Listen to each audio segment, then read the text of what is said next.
Tako iskreno, kot so se veselili hrvaški navijači, V boj, za narod svoj! upamo, da se bomo čez nekaj ur tudi mi. Kdo bo danes zmagal?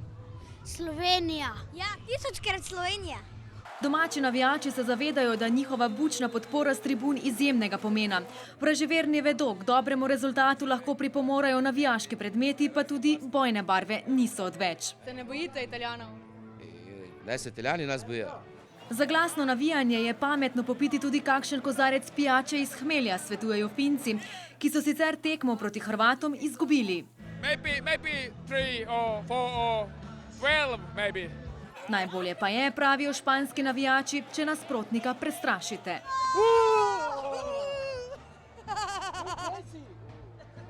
Zmaga naših fantov je pomembna tudi za gostince, ki si od današnjega večera obetajo izjemno veliko. To bo prava fešta. Samo da zmagamo. A čevapčičev, kranjskih klobas in drugih mamljivih dobrot nocoj v nobenem primeru ne bo zmanjkalo. Za dobro vzdušje v navijaškem središču, v Stožicah in na Kongresnem trgu bodo poskrbeli slovenski glasbeniki. No, pa tudi drugi umetniki.